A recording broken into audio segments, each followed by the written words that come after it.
As a freshman who has gained admission to any of the 46 public colleges of education in Ghana, you think that after writing your examination, you're going to grade it who ranked first, second, third, fourth in that order. With teachers training or the nurses training, it doesn't work that way. With the university teachers training and nurses training, what we deal with is the GPA. Probably you've heard a lot of people say or talk about GPA. You don't know what GPA is about.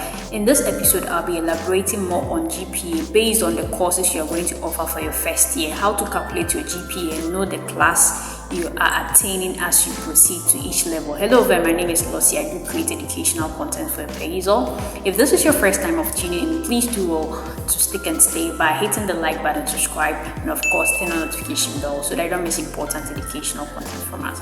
So moving right into today's episode, I'm going to talk about GPA. What is GPA? GPA simply means your grade point accumulation. Now, as a freshman, in order to get the highest GPA, you always have to ace your courses. By so doing, you have to get A, B plus, and the B's, right? We have A, B plus, B, C plus, C, D plus, and D. If you should get E, it means you failed and you have to resit for the paper again. Now, if you are going to resit for a paper, you have to pay for that particular paper. Now, how do you calculate your GPA? So I'm going to use my one of my semester courses to guide you through this process. So this particular semester, I read 4 courses, right? And these 4 courses was because I was in my final year. And being in the final year, I think that is the least number of courses you are going to offer throughout your stay on campus. First year, you're reading like 7 or 8.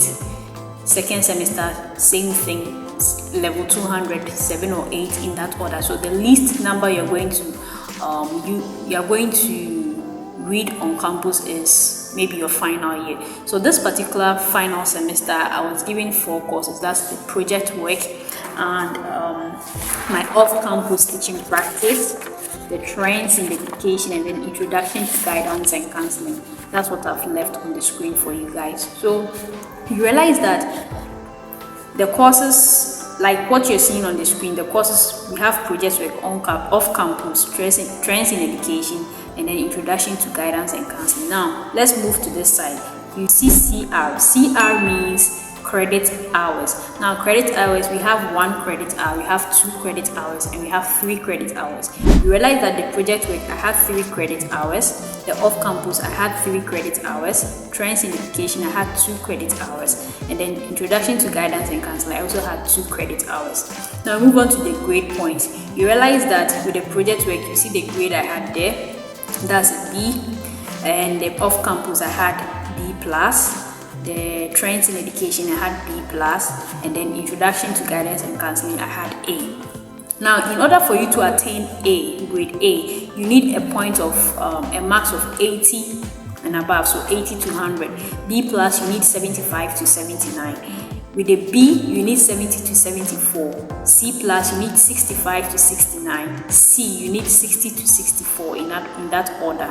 Okay, so if for a course, let's use the introduction to guidance and counseling. So introduction to guidance and counseling, I had 18 above, so automatically I had A, right? So with the A, since it is 2 credit hours, I'm going to multiply the 2 credit hours by 4. Somebody asked, why will I multiply the 2 credit hours by 4? If you get 80 and above, you have a grade point of 4, right? If you get B plus, it's 3.5. If you get B, it's 3. If you get C plus, it is 2.5. So whatever grade you get, you multiply by the total number of credit hours. So for here, it was 2 credit hours, and since I had A, it means 2 by 4 is going to give me what? 8. Yeah, and that's why you are seeing 8.0 there, right? That's why you're seeing 8.0 on the sheet. Now, the trends in education 2 is 2 credit hours, and that one I had B plus. That means I had 75 to 79, right? So B plus is 3.5, a grade point of 3.5. If you get between 75 to 79 and they give you B plus, that means it's 3.5. So the credit hour for this particular course was 2 credit hours. So 2 times 3.5 gives me 7.0. Now let's come up the off-campus. With the off-campus teaching practice, it was 3 credit hours, and this is very important. With this kind of thing, the 3 credit hours, if you should get C plus, C is going to cut down your grade totally, right? So with the off-campus, I mean, I tried. I had to teach in front of the students and my supervisor or my lecturer for her to award me marks. So I had B plus. And so B plus, I'm going to multiply 3 by 3.5 because B plus is 3.5. And that also gave me 10.5. That's what you're seeing on the screen. Now with my project work, that one was also 3. With the project work, I had a scar here. I don't know if I had this scar. You see this black scar?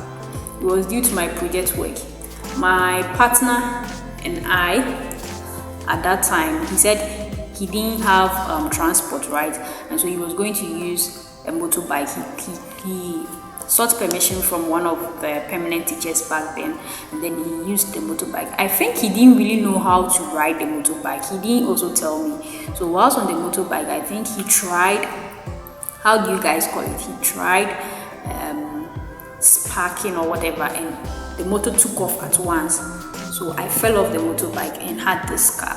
So anytime I see this guy, I still remember this project work. And of course, with the to and fro, this man gave us a B, which wasn't bad at least. So 3 times 3.0. Now B is 3.0. So 3 times 3.0 is 9.0. So now how do you calculate the GPA? That's where the whole thing comes in. So in order to calculate the GPA, we are going to add the credit hours and the grade will multiply. So we are going to add 9.0 plus 10.5 plus 7.0 plus 8.0. So 9.0 plus 10.5 is going to give me 19.5, right? And then 7.0 plus 8.0 is going to give me 15. Yes, it's going to give me 15. So this in total is going to give me 9 plus 5 is 10. 14, 4 remainder 1, 34.5, right? So the total, if we should sum all these up, we are going to get 34.5. Then you come back and sum the number of credit hours. So the number of credit, have 3 plus 3 plus 2 plus 2, which is 10. So what you're going to do is you're going to divide this. So you divide your grade point accumulation, that's your GPA, the 34.5 out of 10, and that was going to give you 3.45. Guys, in order for you to attain first class, you need 3.5 to 4.0. Second class, 3.0 to 3.5. Now that's how UCC works. I don't know for other universities. During our time, my college, St. Joseph's, was under UCC. It was affiliated to UCC. Now it's affiliated to Kwame Nkrumah University of Science and Technology. So this 3.45 in mathematics, we can say, we can run the 5 so that it goes to the 4. We get 3.5. It doesn't work that way. Even if it was supposed to be 3.499999, they wouldn't still give me 3.5. So that's it. Second class upper. You get it. Now, you might think getting these grades would be easier, but then trust me, a whole lot of work must be kept before you attain your GPA. If you are looking forward to further your education after teachers training, that's if you are looking forward to further to any of the universities, that's to divert your course or whatsoever, please do not joke with your GPA. Start building your GPA from now because you need it in future.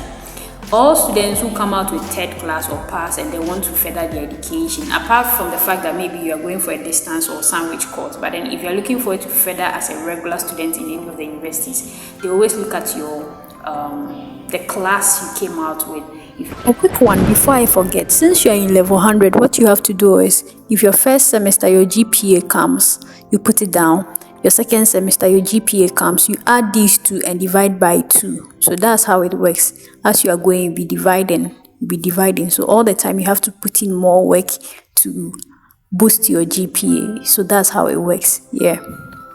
If you came out with third class or pass, you'll be asked to resit or write an entrance exams, right? And with the entrance exams too, it doesn't come easy. You'll be wondering as to whether you'll pass or not. So the best thing for you to do is to pass your examinations once and for all, and you are good to go. So I think with this explanation, guys, you now know how to calculate your GPA even before you end your first semester as a fresher.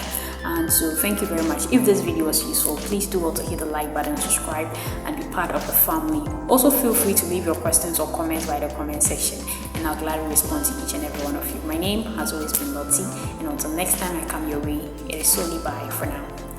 Peace and love. Shalom. I'm out.